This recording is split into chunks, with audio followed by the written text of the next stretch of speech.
Hi everyone, welcome to Global Government News. Today is Monday, November 16th, 2020, and we left off here talking about President-elect Biden's, I hate even calling him that, but the team, his COVID task force team that's going to be around him during his election. We all knew that he was going to be pushing mandates for masks and lockdowns and that, and they're already talking about it. Well, the Council on 13, which includes this guy, Zeke Emanuel, talking about just letting old people die over the age of 75, how it would be great, about how Joe Biden's surrounded by Rockefeller, CFR, Gates Foundation, organizations, they're just going to lock it all down. So this next article I have, and it's going to go a lot more interesting here, some crazy news articles I have for you in this video. One of Biden's top coronavirus advisors calls for focused restrictions based on disease spread instead of nationwide lockdown. Sounds very uninteresting, but all that means is that they're not going to do a lockdown of the entire country. They're just going to do it in certain areas where there's supposed hotspots.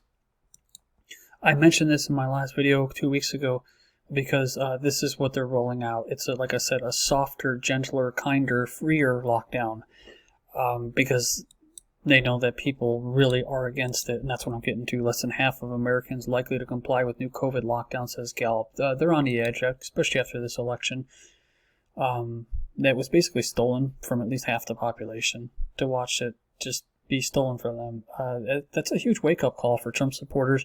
People, I mean, a lot of Trump supporters actually do believe in this whole COVID narrative, this whole COVID agenda. They don't see the real agenda behind it. And they still kind of buy into it. They still kind of believe in the whole left-right thing, that there aren't globalists running both sides. I think Trump might have been an exception. But they're starting to wake up, and they're going to wake up after this past election. But this guy, you know, whoever the heck he is, former U.S. surgeon, looks like some Indian dude, it's not his idea, you know. This was already being rolled out in Europe. So it's a part of a big international, global plan that they come up with in these exercises, in these private roundtables. It's not democratic at all. This guy actually says it. He explained that this would be the best approach to avoid pandemic fatigue, because they're talking about pandemic fatigue leading to civil unrest. A larger toll on the economy, which is, you know, it's going to destroy the economy. And they do technically want to radically change the economy so it's less prosperous for you, more prosperous for them. But if you roll it out like we did, like they did in the spring, where it's very harsh, very drastic, you know, locking people in their house for 3 months and watching, you know, businesses go under. I mean, that's pretty hardcore stuff. And so the next time when you come back with it, if you make it a little bit less of that, less restrictive, people will be like, oh wow, you know, this is so much nicer, this isn't so bad, I could deal with this. And then they'll just keep doing that, where they get you more used to and acclimated to it. It's just hardcore conditioning. And every time you come out of a lockdown, you come back with less rights and freedoms. Americans are less likely to comply with another coronavirus lockdown than they were in the spring, with fewer than half saying in a new poll that they're likely to stay home this time around, according to a Gallup poll. They're also, majority are against taking a vaccination. So here you go. This is what I'm talking about. The report states only about half of Americans reported in April that they were wearing a mask, just after the CDC suggested wearing them. Now 88% reported they wear masks after the number went up to 92% in July. That's the conditioning I'm talking about. Oh, well, you know, I can still go to the store and I can still do this. If all I gotta do is just wear this stupid face covering, I'll do it. And you see people outside in the parking lot walking to their car wearing it, driving their car wearing it. It's just everywhere. So where if they see you, like me, I try not to wear them in the stores. It's like they give you these weird looks, like I don't know how to put it, but definitely like you're committing a crime, or like, what's the matter with you? Like they're not used to seeing someone's face anymore. Harris County Public Health to conduct survey and go door to door to collect blood. This is from Houston news channel. Go door to door, randomly selected homes throughout the county collecting blood samples to determine the presence of COVID-19 antibodies. And going back to this article here, when it goes through all the data about how all these people have said, 49% are likely to stay home, and 18% said they were somewhat, and 1/3 said they'd be unlikely to comply with the new lockdown orders. Well, what happens when you don't comply in the future? This is where it's all going, where it's voluntary at first, and then it becomes compulsory, which means you are forced to do it. You know, talking about Biden's guy, you know, wanting a European-style lockdown. I mean, they're talking about going into people's houses in Christmas if they have more people than are allowed to be there, and arresting them. Huge fines in Australia and that for, you know, same thing, or not wearing a mask. Thousands of dollars of fines. So, like with this, you know, oh, it's all voluntary. Participants going door to door random. It's probably not even random. They're probably already picked out who they're going to go to. But also, what happens when it's not mandatory? You must allow us to come into your homes and check to see how many people are in there. You must let us in your homes to draw blood. And you must allow us to inoculate you, give you a vaccine, you know. And that's where they're going right now. UK Prime Minister meets with Bill Gates to discuss implementing a global vaccine program. Boris Johnson intends to use Britain's presidency, blah, blah, blah, to implement Gates Foundation's global approach to health security, because the globalists want to keep you safe. They want to protect your health. You could just look at it like this. It's how the globalists want to implement their eugenics policy. You know, like I'm saying, like half the people in America don't even want the damn vaccine. And they keep talking about it in the media about, you know, oh, it's coming. And they're trying to create this false sense of demand from Americans that they want it. And they don't. And then you'll hear stuff like this. All these big pharma CEOs, Bill Gates and Boris Johnson, you know, people who, with your interest in mind, are getting together and discussing how they're going to administer this vaccine, this safe vaccine.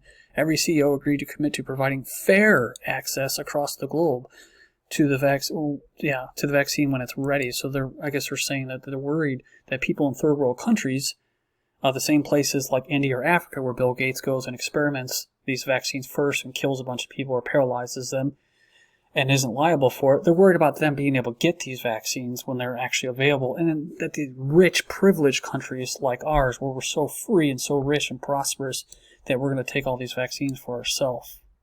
And Mark of the Beast, Joe Biden's people want to tie coronavirus vaccination to benefits, and this ties into what I'm talking about, compulsory. In other words, if you want to be able to get, I think it's welfare or rent assistance, you'll have to get vaccinated. It says the Biden CIA allies Center for Health Security, there it goes again, health security, at the Johns Hopkins University have released a document entitled The Public's Role in COVID-19 Vaccination Planning, Recommendations, and... just check this out. Planning recommendations informed by design thinking and social, behavioral, and communication sciences. They're talking about, basically, propaganda and behavior modification, brainwashing, which says the basic government benefits should be contingent on getting injected with the experimental gene-altering coronavirus vaccine, and that's how they'll roll it out for that. And then if you want to be able to go to work, you have to get the vaccine to prove that you are immune, and then it gets your immunity passport. A document co-written by the CIA's InQtel, recently appointed to Biden's COVID-19 task force, recommends linking COVID-19 vaccines with food security and rent assistance. So, want to not be homeless or feed your family? Guess you'll have to get the experimental vaccine. And here's the document right here. Love that though. Informed by design thinking. They're going to design how you think. Putting people at the center of a revolutionary SARS-CoV vaccine enterprise. That's what I want to do. I want to be part of a vaccine enterprise that has no liability if they physically harm me. Let's go down here. Earning the public's confidence that vaccine allocation and availability are even-handed. That's what we were just talking about in third world country.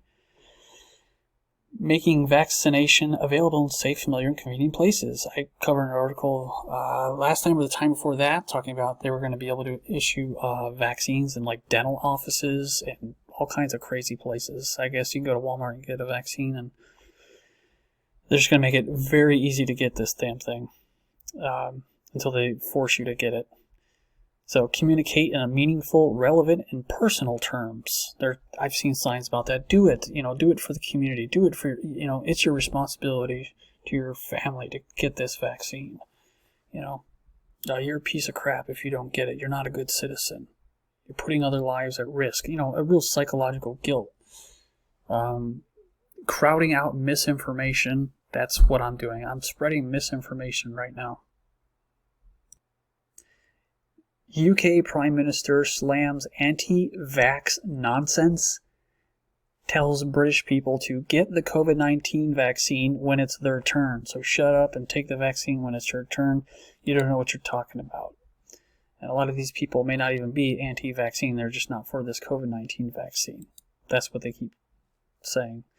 Coronavirus, Britons should be paid to take the COVID-19 vaccine, says an Oxford professor. The good doctor said cash incentives would help to overcome the rising vaccine hesitancy due to perceived safety concerns. Not like the poor bastard down in Brazil that actually died after taking one of the vaccines. If not money incentives, they could be paid in kind, perhaps forgoing the need to wear a face mask in public. So if you just take the experimental vaccine, you won't have to wear a face covering anymore. You could leave your house again.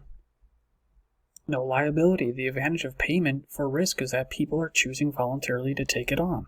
As long as we are accurate in conveying the limitations and our confidence about the risk and benefits of a vaccine, then it is up to individuals to judge whether they are worth payment. In other words, they're not really sure what the benefit, if it's going to even help you. And it might actually hurt you and kill you. But as long as you're getting cash and you're doing it voluntarily, then it's your decision. You can't blame us. In New York bar passes a resolution demanding mandatory coronavirus vaccine. So the chair of the task force on COVID-19 said on Saturday in a statement, the authority of the state to respond to a public health crisis is well established in constitutional law. So it's constitutional. And she said here, she passed a resolution urging the state to consider making it mandatory for all New Yorkers to undergo COVID-19 vaccination when it becomes available, even if people object to it for religious, philosophical, or personal reasons. That's a good point. This is only just the beginning. In a Joe Biden administration, they'll be pushing for a federal law, kind of like the federal face mask law. In Australia, this lady was writing a letter about how she's worried about this. 5 years imprisonment and or $66,600 fine for refusing coronavirus vaccination. So yeah, with the numbers, of course. The Australian Biosecurity Act of 2015, refusers of the coronavirus vaccine in Australia could be at risk of 5 years imprisonment or this fine. Emergency powers, that's what it's all about. They're talking about Cuomo and New York getting together. Emergency summit. It's emergency powers have been active since March 2020. This is the bill I've mentioned before, the H.R. 6666 COVID-19 Testing, Reaching, and Contact Everyone Act, or TRACE Act. Awards grants to conduct diagnostic testing, it says here, and related activities such as contact tracing through mobile health units as necessary in individual residences and for other purposes. I guess they could drive around in a van and just scoop you up and throw you in a van and test you. Maybe throw you into some kind of quarantine concentration camp if you test positive. Ticketmaster is going to verify COVID vaccination status before issuing concert passes. I've heard that they went back on that, but still, they're trying it. Government advisors suggesting giving COVID-free permission wristbands. Behavioral experts advising the British government suggested giving people who test negative wristbands that would allow them to travel and enter venues, while those who didn't have the wristband would remain under lockdown. The technocracy. Behavioral experts advising. They're telling your elected government what to do. A report says airlines are to require a health pass, vaccine certificate before allowing passengers to fly. In Greece, citizens are required to text authorities before leaving their house. When people venture out, they will be required to carry identification and a form detailing their reason for leaving home if they aren't able to text. So I wish I could have got to more in this video, but I have more coming. So check out another video here. This is Global Government News. Thanks for joining me.